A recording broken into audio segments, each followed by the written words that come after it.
મહેસૂલી કર્મચારીઓના વિવિધ પડતર પ્રશ્નોનો ઉકેલ ન આવતા આજે રાજકોટ જિલ્લા મહેસૂલી કર્મચારી મંડળના 390 મહેસૂલી કર્મચારીઓ માસ સેલ પર ઉતરી જતા કામગીરી ઠપ્પ થઈ ગઈ હતી। એક દિવસની આ માસ સેલમાં પોતાના પડતર પ્રશ્નોને લઈને મહેસૂલી કર્મચારીઓ સરકારને ફરી એક વખત અનુરોધ કરી રહી છે।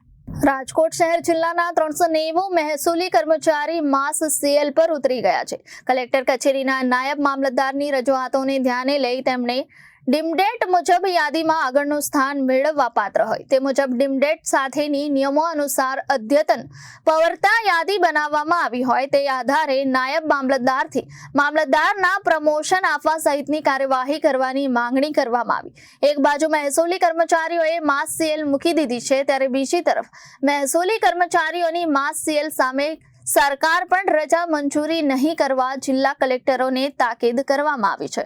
તેમ છતાં મહેસૂલી કર્મચારીઓ માસ સેલ પર જશે તેમ મંડળના પ્રમુખ કિરીટસિંહ ઝાલાએ જણાવ્યું હતું। Bureau report Janadesh news Rajkot.